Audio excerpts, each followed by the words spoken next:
What is up, GOAT World? Arts and Crafts here, continuing to bring you some GOAT Format World League Season 6 playoff coverage. If you don't remember where we are from the last few videos, we are deep into the quarterfinal round, where we've already seen 2-seed Bones Generation complete the 6-0 sweep against 7-seed Nemesis, securing the first spot here in the semifinals. For today, we are going to be going back down to defending champions R.I.C.O Act, trying to hold on against 3-seed Bomb Squad. If you do not recall where we were previously, these were the round 1 pairings. We watched the feature match of Purple Drunk here on R.I.C.O Act on their patented Chaos Turbo list, defeating Panico from Bob Squad on Warrior. So a little bit of matchup reversal there. Normally Warrior's a favorite against Turbo, but of course Turbo can pull out the wins there. However, if we take a look here at the Wave 1 results, defending champions R.I.C.O Act are a little bit behind the 8 ball here at this point in time. Purple Trunk to get the dub, as well as geistD on their classic Chaos Control list.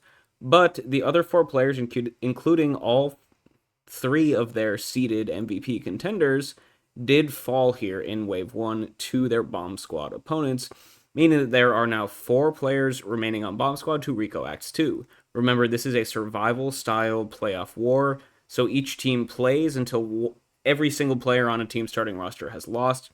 So it's going to be up to geistD and Purple Drunk here, who are 2 very, very talented players, some of the most storied players in GOAT format history, but have not had the most consistent regular season and even playoffs so far. It's going to be up to them to hold down the fort here against the remaining 4 members of Bomb Squad if R.I.C.O Act wants to, continue the defense of their title. So we do have the Wave 2 pairings here. Bomb Squad is able to choose which 2 players they want to throw out. Now, notably, all 4 of their remaining players are Chaos Turbo, or are running Chaos Turbo. You cannot switch decks between waves, so they are locked into the 55 they loaded up in round 1. So we got 4 Chaos Turbo players on Bomb Squad to pair up against geistD on Chaos Control and Purple Drunk on Chaos Turbo from R.I.C.O Act. So we are guaranteed a Turbo Mirror, guaranteed a Turbo versus Control matchup. And for today, we are going to look at the Turbo Mirror here in Wave 2, Purple Drunk, who we saw last time out, versus Michele Cimino. So good old Chaos Turbo Mirror here. We saw, as mentioned, Purple Drunk beat Panico. Michele was able to beat Don't Copy from R.I.C.O Act, another very solid duelist. I believe that was a Turbo Mirror, so Michele's got a little bit of momentum in this specific matchup, but of course, Purple Drunk is no slouch there as well. And we will see if R.I.C.O Act's 2 remaining members can, continue to hold the banner for the team, or if Bomb Squad will, seal the deal here. So I do have, thank you, Dueling Book, because the decks are locked in after the top, or after Wave 1, we do have a little bit of scouting here for both players' lists. So this is Michele Cimino's scouted list here. Like I said, it was a Turbo Mirror, in Wave 1, so not really anything crazy post side that we saw besides like the single mind control. Main deck definitely looks relatively standard from what I saw. Outside of there is the singleton main deck Book of Moon. I think that's probably a little bit of a hedge. We know R.I.C.O Act does contain geistD. They do play Chaos Control. Book is quite good against Chaos Control, so maybe that was a little bit of a hedge there. But besides that, relatively standard Chaos Turbo pretty much entirely. You just got to be wary of the main deck book, and they also did bring Kaiku out of the side. Perhaps it was in the main deck, but I only saw it post side in the Turbo Mirror. So if you are Michele's opponent here, if you are Purple Drunk, you might want to keep in your Mirror Forces or something post side in the Turbo Mirror, which sometimes you do like to take out, but is maybe good to keep in when your opponent is likely to be playing those beaters in the 55. So we'll move over here to Purple Drunk's list as well. So this is a little bit of a new take on Chaos Turbo that has kind of risen in popularity so far this GOAT format War League playoff season. So this is a new attempt at kind of teching the side and the main deck against Warrior, which Turbo has been struggling a lot recently across all formats, or all tournaments, not just War League. And so it is, it plays the standard Turbo stuff. Still looks like Purple Drunk is on triple Trap Dust Shoot main as well, which thankfully for them did not come back to bite them against the Warrior matchup in Wave 1. But outside of that, they are also main decking copies of Mystic Tomato and Spirit Reaper, which often act as extra, like Spirit Reaper is kind of in the Warrior matchup almost like a fourth copy of Gravekeeper Spy, right? Where it just is just a nice wall that sits on the field to stall the game out, complicate the board state. Where Turbo is generally a lot stronger than Warrior, and Tomato gets you, another reliable, difficult to answer monster that can then tutor out these Spirit Reapers to basically set up a spy wall for you, essentially. That is kind of the theory behind this list. It has seen varying success. I think we actually did see it win against Warrior. Well, obviously we saw it win against Warrior in Purple Drunk's Wave 1 match against Panico, but we've seen it varying success outside of that single matchup. But interested to see if it still, basically you're weakening your main deck matchup against Turbo to play some of these interesting anti-warrior cards. Now, Spirit Reaper is still kind of nice against Turbo, and you are playing triple Trap Dust Shoot, so you're kind of, hedging for both matchups in a different sort of way that decks normally do, which could be kind of interesting to see how it plays out here now in a Turbo Mirror.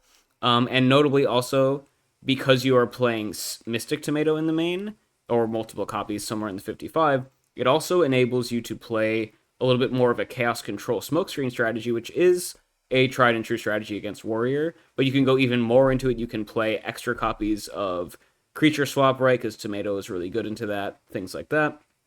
Looks like they also have Solemn Judgment out of the side, as well as a couple copies of Zambira. Not sure if we'll see that in the Turbo Mirror, but definitely something that is possible. And if Purple Drunk wants to go for the Chaos Control Smokescreen, that is something we have seen some players do in the Turbo Mirror, just to kind of keep the opponent off guard. But either way, this is going to at least start out as a Turbo Mirror, although with Purple Drunk on this interesting, like, Tomato Reaper sort of main deck, whereas Michele is just playing, the standard Turbo we all know and love for the most part. So as always, hopping into this feature match, randomized the placements of both players so we don't know, so we don't spoil the ending. And let's hop right into it. Looks like Purple Drunk is able to win the RPS, which I'm sure they'll be very happy about. They're going to start off by firing off an Upstart Goblin, just try and thin the deck a wee bit. And we're going to go T-set pass. Nothing crazy, but at least has a monster to play to utilize the first player advantage. We're going to insta-trap Dust Shoot out of Purple Drunk. They are running the triple Dust Shoot, which when you're going first in a Turbo Mirror is, exactly the scenario that you want to see those, and is the reason why you're running the full, the maximum 3 copies. So we'll get a nice peek into both players' hands here. Michele's hand looks like they opened a Thunder Dragon and a Gravekeeper Spy as the Dust Shoot targets. But besides that, nothing too insane. Just a lot of reactive cards for the most part. Ring, Snatch, Book of Moon. They do have this Upstart Goblin here, which is nice into the Trap Dust Shoot because it does get you an extra unknown card. Purple Drunk's hand is kind of nice. They do have a Dead Chaos Sorcerer. They have a Tribe Affecting Virus with Sinister Serpent as discard fodder. And they also have Delinquent Duo, which is pretty solid. So my thoughts here are, your duo. Oh, so notably Purple Drunk going for the duo before shoot here, or the shoot before duo, which is a little bit of a controversial decision, I feel like. In this scenario, I guess because you held the duo, you're kind of forced to take out the Thunder Dragon. Otherwise, your duo gets a lot worse. But that's also not the end of the world, because if their only play is Gravekeeper Spy, you do have Tribe plus discard outlet, or discard fodder for it. So that's actually a totally fine scenario to have your opponent resolve Gravekeeper Spy. So I think we're going to Dust Shoot back the Thunder Dragon and then go from there. And that is exactly what we see. Makes sense to me. Go ahead and hide those hands once again. And then Michele is going to fire off that Upstart Goblin, get at least the one unknown card. Both players starting this game at 9,000 life points. And then we're going to go T-set pass, so very high chance that that is that Gravekeeper Spy, which Purple Drunk can punish quite easily with this Tribe Infecting Virus. Assuming it doesn't get, like, ringed or something, of course, which is pretty likely because we know that's in Michele's hand. So let's see how Purple Drunk plays this one out. We don't know what their flip monster is. They're going to fire off that duo straight off the bat. I guess if you hit a potential back row, it does give you a little bit more. Like, it's not guaranteed that this set monster is that Ring of Destruction. It could be like a Book of Moon, in which case maybe the Tribe play is a little bit better. See, though, you could also go flip whatever this is up, crash into the Spy, and then main phase 2. Go for the Tribe plus Prio, kill the Spies. If your set monster is also Gravekeeper Spy, that's obviously a little bit worse, but could be an option. Either way, though, we'll get some intel based on what this duo hits. Snagging the Book of Moon. Okay, so the odds that this back row is the Ring of Destruction has skyrocketed. Oh, and it looks like Michele was able to draw a Night Assailant off of that Upstart Goblin. So confirming that the set monster is Gravekeeper Spy, and they're likely holding that Snatch Seal in hand. So Purple Drunk operating with pretty much full information here. Yeah, with the ring there, I feel like if you do want to deal with the spies, you want to go main phase 2 tribe, so you can activate it with prio before it gets ringed. But it's going to depend on what the set monster is. Oh, they're actually just going to go set a monster pass. Okay. Interesting.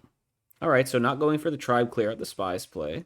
I guess maybe the set monster is Gravekeeper Spy, and they want to keep it face down so that Michele flips it up and runs them into the tribe. That could definitely be the play here. Michele is going to go flip up that Gravekeeper Spy, summon out the other copy in defense. Makes sense to me. Gonna go attack the new one. This one didn't flip up, so I think attacking this one does make sense. Although we know that it's pretty likely that this is actually a Gravekeeper Spy. In which case, Michele would want to attack into it to get both on field to turn off the tribe. Like, if Michele had perfect information, I feel like that would be the play. But absent knowing exactly what Purple Drunk has been doing so far, this is definitely correct. Oh, and they crush into... Okay, so we have another Gravekeeper Spy here from Purple Drunk. Okay, so they drew that for turn, I guess. And they're going to go summon out another copy from the deck. And now that tribe in hand does end up being a lot worse. But we might just have a good old-fashioned spy stare down here between both teams, or between both players. Classic Chaos Turbo action here. No knocks coming out on the spies. Neither player is really incentivized to go for the tribe play because it'll wipe your board as well. So might just kind of simmer down a little bit here.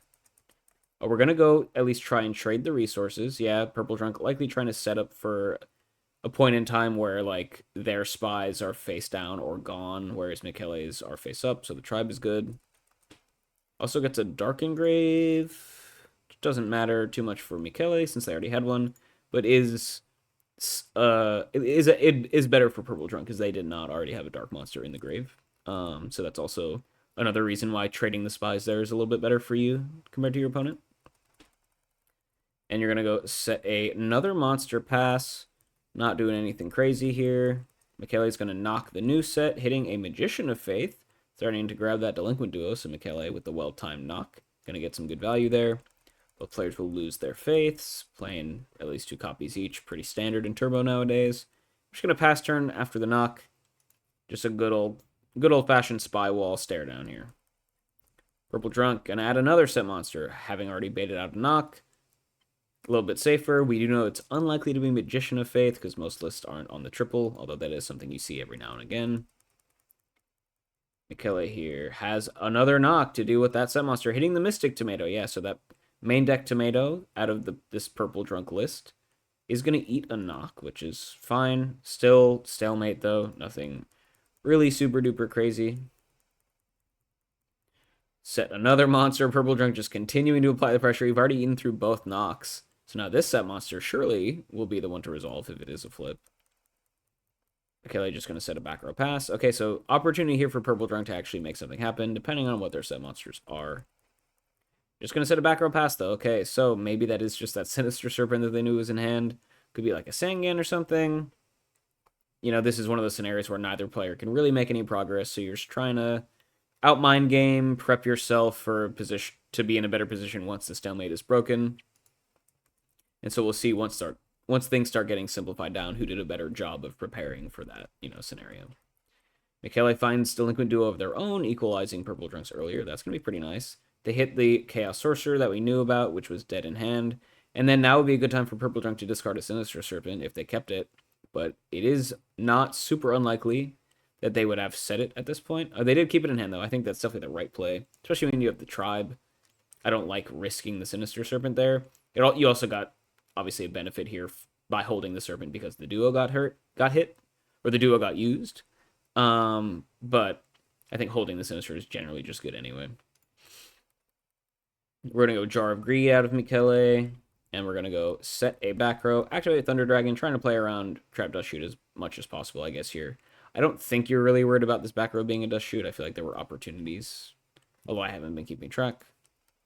But I feel like there were opportunities for Purple Drunk to have used it at this point, so Not entirely sure if Michele needed to do that, but if you were planning on setting that back row anyway, it's like you might as well play around Dust Shoot just in case.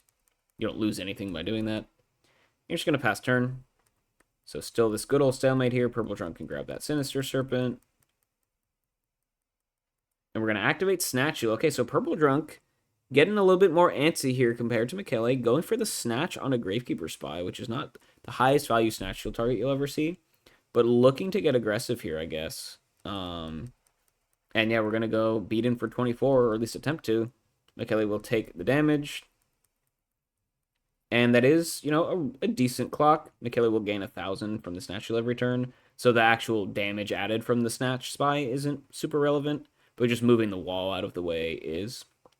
Now, Michele can just get us right back into a stalemate if they have an out to the Snatch Steal. But either way, Purple Drunk is trying to get a little bit of aggressive here. Not the, not the most formidable board, of course, but better than nothing, I guess. We'll see what Michele can do to answer this newfound threat.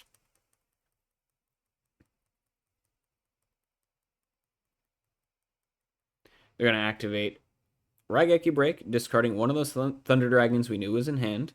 Do we pop the Snatch Shield just to get our Spy back and reinforce that stalemate? Looks like that is the plan. Unless we want to trade the Spies. No, we're just going to go... it was fun. Everything was cool. You used the Snatch Shield. You broke the stalemate. But Michele is saying, I kind of like when things are nice and slowed down. And they're just going to go ahead and reinforce this exact board state. Purple Drunk here. Yep, just turn the Spy to defense. Put those shields up. Got ourselves a nice long turbo mirror here. Very intricate gameplay, both players waiting. Trap Dust Shoot fired off here as soon as Purple Drunk gets up to 4 cards in hand. We have the known Sinister, the tribe that we knew about from before, and also double Nobleman of Crossout, which likely one is going to get used on this new set monster. Which you send back here for Michele's. I mean, you probably don't care too much about tribe right now, so maybe you just send back the Sinister and give tribe no good discard outlets or discard fodder. You're going to send back the tribe, though. Okay, so maybe Michele is looking to get a little bit more aggressive here. And just wants their threats to stick. They do have Chaos Live ever since they hit that Thunder Dragon a couple turns. So tribe is, of course, one of the easiest answers to Chaos monsters in the format. So if your plan is to set up for a big boss monster play, getting rid of the tribe definitely makes sense. All right. Get to main phase 1. Knock the new set monster. Makes sense. Hitting to Koichi, so both players will lose that one.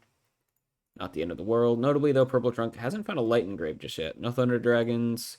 Their faiths got knocked, so, just really needs to find a Thunder Dragon at this point. Banish a couple Koichi copies. Stalemate still alive and well. Purple Drunk is up a few cards, I feel like, and up in the life point, so slight advantage to Purple Drunk here. But, what all that means is really Michele is not incentivized to break this stalemate until both players have drawn up a bunch of extra cards. You know what I mean? Michele, though, let's see. Set back row pass, sure. Stalemate, stalemate, stalemate. Thunder Dragon here for Purple Drunk. So they get their Light Engrave. The Sork is already engraved, so they have less potential Chaos monsters. But maybe now it's time to slam down a Chaos monster, banish the Spy, and start getting aggressive. Just going to pass, though. All right. So maybe just doesn't have the bullets in the chamber ready to go. Michele, big thinking here. We're going to go Heavy Storm. Okay, with a potential collateral damage, but maybe looking to make a really big play here. We're going to Chain Ring of Destruction on this Gravekeeper Spy, potentially opening the floodgates. Purple Drunk is going to Chain Raigeki Break, discarding the Sinister Serpent, essentially for free. And now you can pop the opponent's Spy as well. You might as well, because this Raigeki Break is going to die. And the Sinister Serpent discard is free, so might as well get some value out of this Raigeki Break, right? Both Spies hit the grave, and now the stalemate is broken, right? Because all the Spies are gone, and players can actually start doing things. And Michele here is going to do the thing. We're going to go slam down Blackluster Soldier, Envoy of the Beginning, start banishing away the opponent's monsters. I'm actually going in attack position. I'm going to banish the set anyway. And yeah, so my read from before that this was actually a Gravekeeper Spy was correct.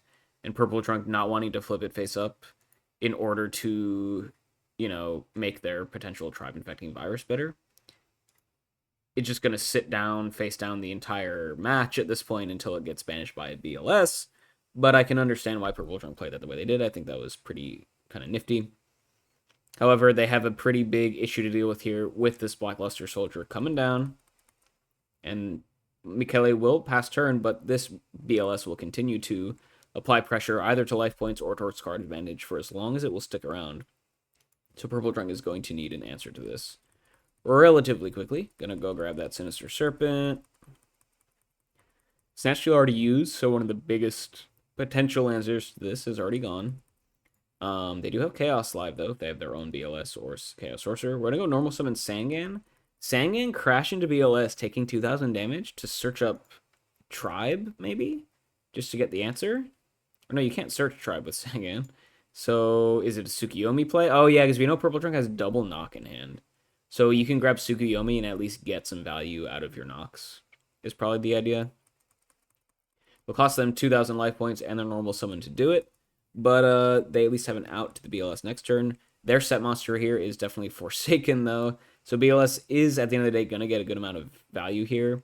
And Michele was behind in cards before, but being able to activate BLS twice is going to do go a long way into getting them back in terms of the resource game. Yeah, just go ahead, banish the set monster, hitting that main deck Spirit Reaper that we knew about. And then we're going to go Tribute for Thunder Dragon. So getting aggressive, saying, okay, with the Sook in hand. Okay. Yeah, so with the Sook in hand, I know my BLS is going to get hit by the Nobleman of Crossout next turn. So must not have any sort of answer to that. And so saying, in the meantime, I want to get some damage in. So let's go ahead and Tribute over this BLS that had already used its effect and therefore can't attack, and at least hit in for 16. That's an interesting play. You don't always see BLS getting tributed for Thunder Dragon. It's definitely a straight downgrade of the monster. But if you need to, if you think you need to get aggressive here, that is definitely a play available to you. And we'll see if Michele's, intuition is correct here. Is it correct to throw away the big boss monster to get some points of damage in? Definitely possible. Purple Drunk here, we know that Sook in hand. Could just still go Sook plus Nog if you want to. Not like Thunder Dragon is that hard to deal with, but that is an option available to you. And yeah, at least you can punch in for 11, which is pretty relevant when your opponent's at 46. So I don't hate this at all. Sook, knock the Thunder Dragon, get in for 11. Michele drops down to 35, and man, this is a close game. We were sitting behind that spy wall for several turns, but now that those are gone, both players have been trading threats left and right. Pass turn with the back row added, Sook gets back to hand, but we know there's another knock in hand ready to go and do. Oh no, sorry. This knock was already used post the Dust Shoot. So yeah, it was just a single knock we knew about in hand. And now, will this Tsukiyomi do anything? TBD, I guess. But the obvious Sook plus knock combo is now no longer available to Purple Drunk. Presumably for the rest of the game, right? Because their faiths are gone as well, so it's not like you can get a knockback even if you try it. Saying I'm going to come down here for Michele, a nice big threat. And by big, I mean 1,000 attack points, but that's pretty relevant when your opponent is pretty low. So both players really trying to just finagle their way into dealing these last few points of damage. We're going to go Jar of Greed from Purple Drunk, thin the deck a little bit. Okay, do even out to the Sangan. Just going to set a monster with a couple back row. Definitely very easy to wall out the Sangan here. Especially considering what deck you might be playing. I mean, Tribe is definitely an option here, if you so choose. We're just going to play it safe, though. Sangan get turned to defense, add a back row. Michele, once again, finding an opportunity to turtle up. And they have really, kind of bobbed and weaved their way through this game so far, knowing when it's correct to enforce these stalemate positions and when it's correct to get, aggressive with that Sangan punch and things like that. So now they're back into defensive mode, trying to turtle up. They got a good amount of damage in, but now they're kind of still down cards. So maybe, once again, trying to recomplicate the game state and then play it from there. Definitely an option. Purple Drunk. Do you have Chaos Live? You do, thanks to that Thunder Dragon. Thinking hard, just going to set a monster pass. Both players just kind of chilling here. Draw go, draw set a monster, set a back row go. Both players, yeah, there's no spies on the board, but they're playing like they are. No one wants to, I guess Purple Drunk Or Michele just doesn't have the firepower to get through this board with just a Sangan. Whereas Purple Trunk is really worried about, I guess, whatever the Sangan search could be. So they're just playing it defensively here. And with not a lot of cards left in either player's deck, by the way, deck out could become a concern. Both players are kind of low on life, though, so, still deck out unexpected, but possible. Michele is going to set a back row so that they can activate Pot of Greed here and stay underneath 4 cards to play around the Trap Dust Chute. This does, if you're keeping track, now they will lose in a deck out scenario, assuming no other card draw from either player. But like I said, still unlikely at this point, and getting the free +1 is definitely pretty solid. Let's see, Michele. We're going to go normal summon Sinister and just blow up the board. Okay, so this could be really big. Torrential, when neither of your monsters have any value. It's going to be really, really nice to potentially blow up this board from Purple Drunk. You hit a Sinister Serpent. Okay, so that's one card that's not real. You do it at Kaiku, though, that's real. Purple Drunk on the main deck Kaiku, by the way. And then a Tsukuyomi that we knew about. Yeah, so at the end of the day, this is essentially Michele trading Torrential Tribute for Kaiku plus Tsukuyomi, which is pretty nice. Basically going to get them once again back into the swing of things in terms of card advantage, equalizing that vertical.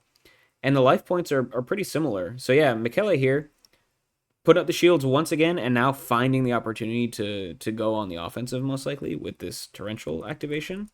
Gonna grab Knight Assailant off of the Sangan. I mean, maybe grabbing Gravekeeper Spy is good, if you're playing the third copy. Gonna activate, so we wanted to set up for this Graceful Charity, even though the Sinister was gone. You do have the Knight Assailant to still get the same +1 value off of this, so I like that play.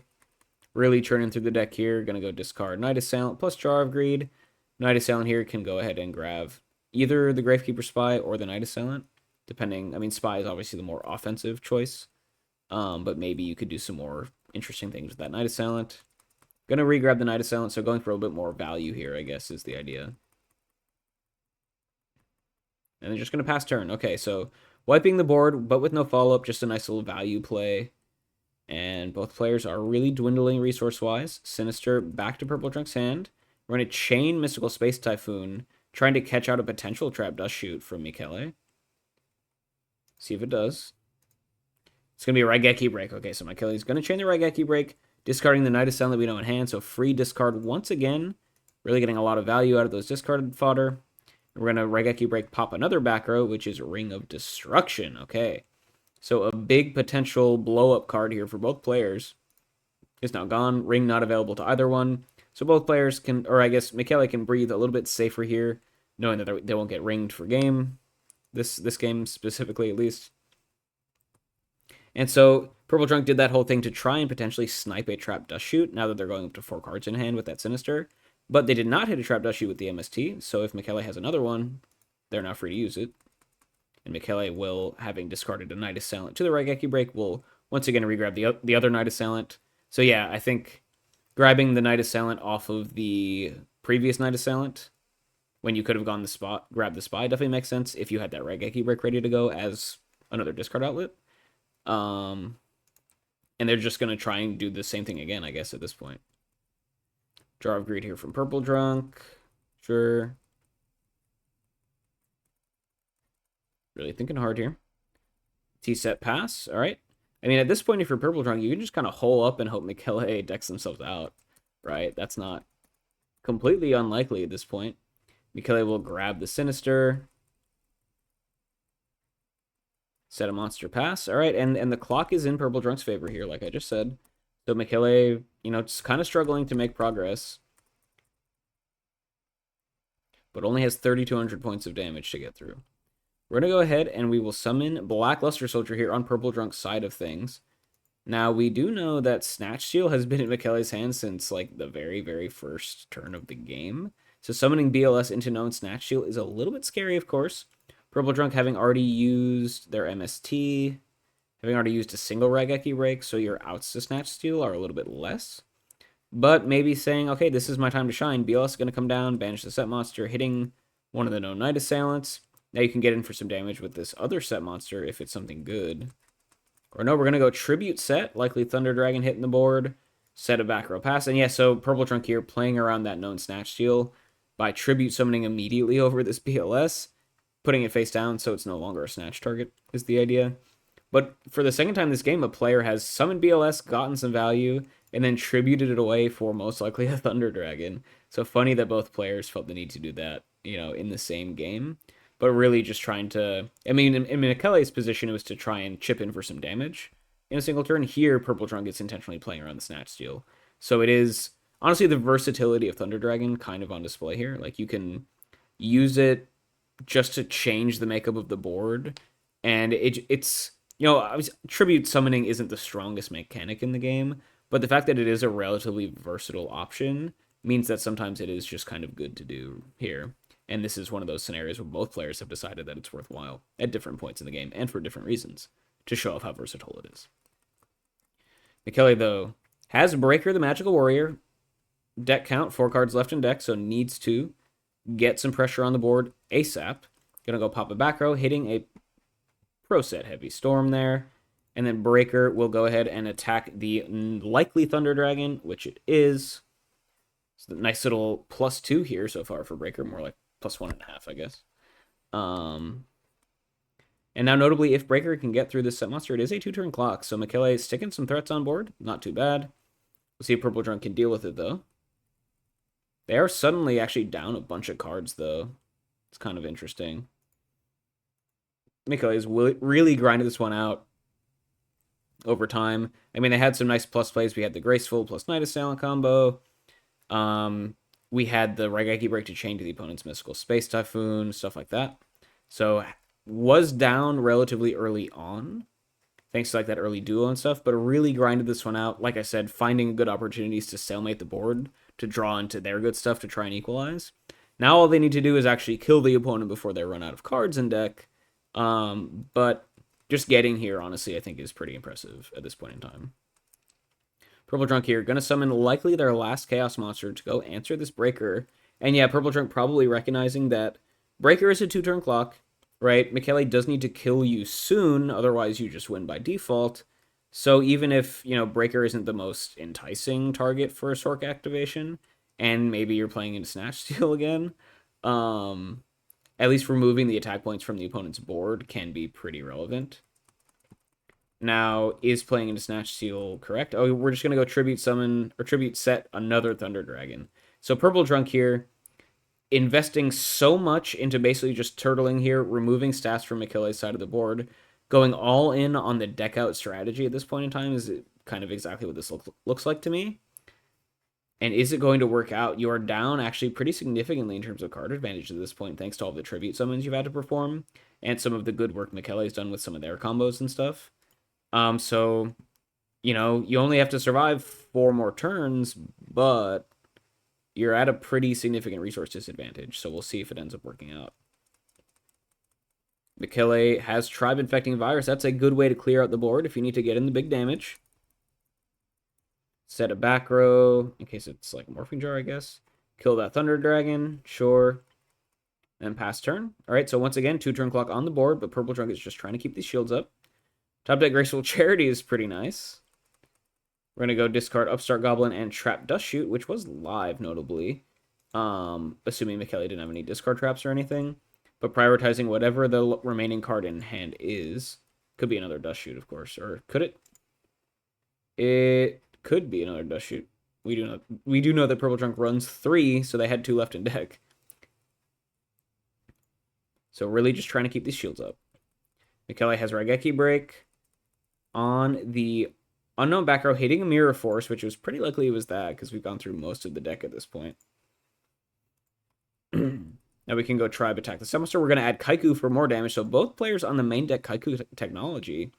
Even though, Purple Drunk's list is a little bit more tweaked for that, the Warrior matchup, they do still have the main deck Kaikus and the main deck triple Trap Dust Shoot. To, like I said, it's kind of hedging. Sure, you're adding all these anti-warrior stuff, but you still need to make sure you're solid in the Turbo Mirror. And so the idea is that main deck, I guess, Kaiku and triple Dust Shoot will make up for that. Either way, though, Mikele is going to come down with their own Kaiku, and this is a pretty major threat. Tribe can attack the set monster. With the spies gone, pretty likely that you'll just be able to get through, and I think that was probably known Sinister Serpent at that point. And now the Kaiku can get in for 18 and is a 2-turn clock, and you can notably banish the Sinister Serpent as well. So really, really solid turn here for Michele. Purple Drunk, I mean, honestly, Purple Drunk's shield up play here, going to try to force this deck out, probably would have worked if Michele didn't have Kaiku in the list, right? Because the Sinister can wall out a single monster indefinitely. And it's unlikely Michele's going to have a lot of beaters left in the deck unless they're specifically playing Kaiku because they're so deep and like the breakers and stuff are gone. But the Kaiku here, not only is it going to, add another threat to get damage in that Purple Trunk wasn't prepared for, it's also going to banish the Sinister Serpent. And so the main deck Kaiku here coming in really, really clutch here, potentially, and notably, right, when I did the prep, Michele didn't show the Kaiku in their main deck in game 1 of Wave 1, right? So you might just think Michele was side decking it. Here we have proof that Michele was main decking the Kaiku, but you wouldn't have known that from the prep, right? And so Purple Drunk, potentially a little bit of a miscalculation there, but of course wouldn't know, and you likely don't expect Kaiku to be in the main. But unfortunately for them, Michele finds it at a very, very solid point in time. And now Purple Drunk has, 3 turns to get through with just a single card plus a top deck to their name. Sinister is going to be gone. It's going to be really tough to survive, even though you only have to survive a few more turns. You went all in on this strategy, threw away so many resources, and just didn't account for Michele potentially having a Kaiku to really just kind of throw a wrench right into everything you're trying to do. And this might just be GG right here. Purple Drunk is just going to pass. There you have it.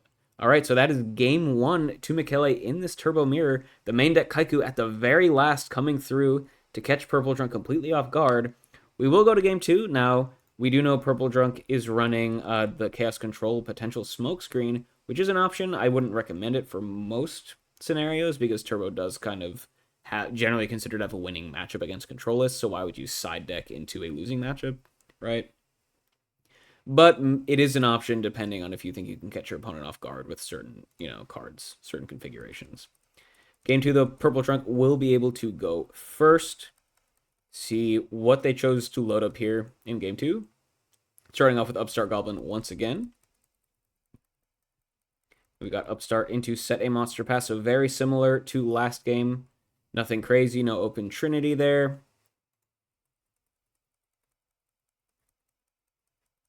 Michele's got a Sangan to summon, and then set a back row pass. Okay, so summoning the Sangan instead of setting, even though you can't attack with it, but maybe saying, you know what, I really don't want this to get knocked. So, yeah, maybe they have like a tribe or something that they really need like a Sinister Serpent for, so they don't want their Sangan to get knocked. Purple Drunk, though, first opportunity to resolve a flip monster here, if they so choose. It's going to be a Gravekeeper Spy, so really nice early aggressive start. Going to summon it out in attack position. I think that makes sense. You can go run over the Sangan and then poke in for 12. Get out to an early life point lead. Could run into a Mirror Force, which both players are likely to keep in because they both know each other are playing Kaikus, right? But honestly, if you're spies, these Mirror Forces is not the end of the world. Sangan will hit the grave. Michele will grab that Sinister Serpent, kind of as expected. Generally, the card you search for the Sangan. And then the other spy will get in for 12.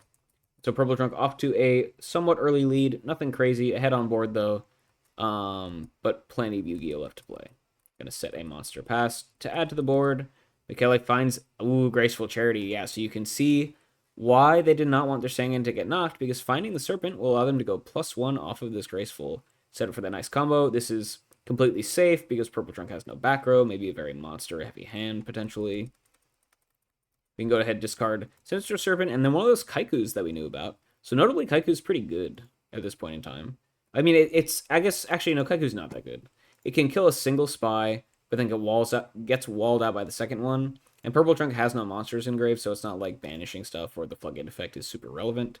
So yeah, Kaiku not the best right now. Michele will plus, thanks to the Graceful plus Sinister combo. And Pot of Greed, so really nice double Trinity here early on. They found Thunder Dragon as well. So really thinning the deck. They got Chaos live already. They've got Sinister to regrab next turn. Michele is just kind of pulling away for the time being. Both players lots of cards to their name, of course. But in a matchup like a Turbo Mirror, every incremental card counts, right? Upstart Goblin continuing to churn through.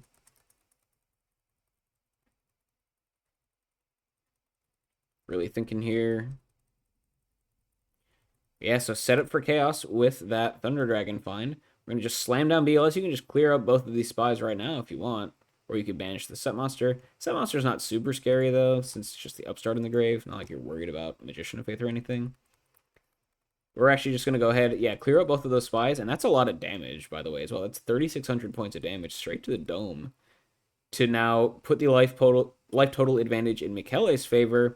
And this BLS could stick around and get even more value in the future. So nice play there, clearing out both those spies, getting a lot of damage in, setting up for it with that Graceful plus pot. And Michele now, I think, is, slightly ahead at this point in time. Gonna add a Set Monster as well. Magician of Faith would go crazy with the Double Trinity engrave. Lots of stuff for Purple Trunk to be scared of, and we'll see if they have a way to deal with both of these potential threats at the same time. We're going to go Heavy Storm, clear the back row, so setting up for a big play. Michele has the Raigeki break with Thunder Dragon discard fodder in hand to chain and pop the Set Monster, I guess, which was just another Gravekeeper spy, so honestly, if you're Purple Junk, you're kind of fine with that. Heavy Storm will resolve and hit the Sakuretsu armor. Wow, so Michele is bringing in Saku's post side in the Chaos Turbo mirror, but I guess it's better when you know your opponent is running Spirit Reapers and Mystic Tomatoes and Kaikus. So maybe it does make the cut here against specifically this very attack focused turbo list. Interesting adaptation to this new sort of tomato turbo list. Purple Drunk has Snatch Steal here as well, so Heavy Storm to clear out everything, and then Snatch to steal. You can go ahead and banish the Set Monster. Thinking hard here, though. Could get in for damage if you go attack. Although, if it's Spy or something, you don't actually get any damage in. Yeah, we're just going to go play it safe, banish the Set Monster. It is that Gravekeeper Spy, so not super duper crazy of a target to hit, but you do have to really respect the Magician of Faith here, of course, with that double Trin engrave. Then Purple Drunk will add a Set Monster and a back row, but BLS will at least live for now. It'll gain Michele some life, but really big threat for them to be staring down. Ooh, Heavy Storm's going to come down, though. Ooh, and forcing Purple Drunk to ring the BLS that is currently under their control to prevent it from going back to Michele's side of the field, thanks to this Heavy Storm clearing the Snatch Steal. Both players will take 3,000 points as well, really accelerating this game. Almost, it's kind of the max damage Ring of Destruction you can have in a Turbo Mirror. And Purple Drunk will drop all the way down to 2,400. Yeah, just having to play around, or not being able to play around this Heavy Storm that just was starting to completely blow up their board, and suddenly they're going to find themselves pretty close to death. So Michele here, with back row gone, still hasn't used their normal summon. Lots of options ready to go. Chaos Live as well, if they so choose. They did not grab the Sinister Serpent, by the way, but I think that's probably fine. We're going to go normal summon that Kaiku, which notably is the second copy. Kaiku's going to attack the Set Monster. It is a Sangan, so Purple Drunk will get a search off. Could grab Tsukuyomi to deal with the Kaiku. That wouldn't be too bad and protect your life points a little bit more. And we are going to see the suit grabbed. And Michele is just going to add a back row pass. Kaiku is a 2-turn clock, but it will die to the Tsukuyomi unless this back row is real. So feels like a pivotal turn right here, is if this Kaiku will live or not. See if Purple Drunk chooses to go for that Suk play. They don't have to. They are going to go for it, though. Suk flip down the Kaiku, attack into it. But we've got Ring of Destruction on the Tsukuyomi, so 2 rings used in quick succession from both players. Really, really whittling down Purple Drunk's life here. They're going to drop down to 1,300. This Kaiku is now representing lethal on board. Purple Drunk has already used their normal summon as well, so it's going to be even harder to set up shields. And suddenly, things are looking pretty good for Michele, I think. We're going to go knock this Kaiku just to get the lethal damage off board. But Michele could just top deck a Breaker or something, top deck a Sorcerer, and this will just be GG. Grab that Sinister as well, of course. Looks like, if you had a way to just win instantly, you would do it, right? So thinking here, you could just go Serpent Beatdown. Serpent is like a 5-turn clock. That's not terrible. Just going to set a Monster Pass. Okay, so opportunity there to just attack for game, but Michele did not have the gas. They're going to set a Monster Pass. Could be Magician of Faith. Could be that Sinister that we knew was in hand. See what Purple has as an option here, having already used a single knock. Clinging on to 1,300 points of life. with all their spies gone as well, so not too many defensive options available to them.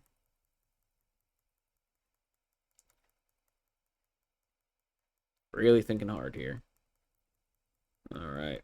Purple Drunk just going to go classic T-set pass. That's GOAT format in a nutshell, right? Now, I don't know how long they thought in real time because this is a replay, but between the checking graveyards, the thinking emojis, and all that stuff, is this one of those classic think for 10 minutes and then go T-set pass plays? Now, there's a lot of thought that can go into like deciding what to T-set pass, right? Which is kind of funny. All that thought going into just like the most common play in the format, right? We're gonna get Trap Dust Shoot here though, as soon as Michele goes up to 4 cards, so that's pretty nice. Looks like Purple Trunk has BLS in hand, which was unsummonable. They have no Light Engrave. Hasn't found the Thunder Dragons, hasn't found a Magician of Faith. So BLS is just kind of rotting in hand right now. Opponent's hand is not too bad. You knew about the Thunder Dragon, you knew about the Sinister Serpent. Tsukiyomi and Dekoichi are new and honestly pretty solid targets. So I'm going to send back that Dekoichi. I guess Suk isn't very good on its own, whereas Dekoichi is, so that kind of makes sense. But Michele, lots of units in the hand here. See how they choose to play this one out. They're going to flip summon Gravekeeper Spy, summon out another one, another card to combo with Suk if you so choose, and if you have the third one around. Okay, but we're just going to go for big damage. Yeah, if Spy can kill the set monster, Spy plus Serp is game. And Michele, recognizing that, gonna go attack into the set monster. Yeah, all spies are gone, as well as Tsukuyomi. So there's really no monster in the list that wouldn't die to this Gravekeeper Spy, right? So I like Michele heads up play here, recognizing that this is pretty much guaranteed lethal, right? And they're gonna go attack into, it is a Magician of Faith, so Purple Trunk finally gets a Light Engrave, but it is too little too late. And then Serpent plus Spy will combine to deal the last remaining points of damage. And that is actually just going to be a quick, well, not quick, game one was pretty long. This is going to be a 2-0 here for Michele Cimino of Bomb Squad, knocking out one of R.I.C.O Act's last remaining bastions of hope, Purple Drunk here in this Turbo Mirror. So we know, yeah, we know Michele beats Purple Drunk, and we have the results of Wave 2 here as well. Let's see it. And it looks like not only did Michele beat Purple Drunk, but Dale was able to fend off geistD in that Turbo versus Chaos Control matchup. So our defending champions, R.I.C.O Act, the 6 seed here, had to fight through the wildcard round. They have now been eliminated, and the title is now up for grabs between all the remaining teams.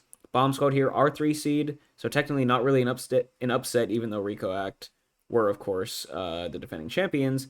They will move on to the semifinals here. And let's do the bracket. Why not, right? We can cross out R.I.C.O Act. We can bold Bomb Squad and move them up here. And now they will face down against second seed Bones Generation in the semifinals. That is going to be an absolute blockbuster match. Two of the strongest teams in the regular season. We've seen them, play to great effect. Both, not particularly close matches in the quarterfinals as well. Bones Generation with the 6-0 sweep. Bomb Squad only losing 2 members, and then completely eliminating R.I.C.O Act. So this is going to be a blockbuster. Rest of this week, we'll probably be cleaning up the other 2 quarterfinal matches to see what the other semifinal matchup is going to be. So definitely tune in. All matches you're not going to want to miss here. Let me know what you think about this one down in the comments. What do you think about Bomb Squad's chances of taking it all? What do you think about R.I.C.O Act's unsuccessful title defense and what that means maybe for that org in future seasons? But hope you enjoyed this. I will catch you all next time.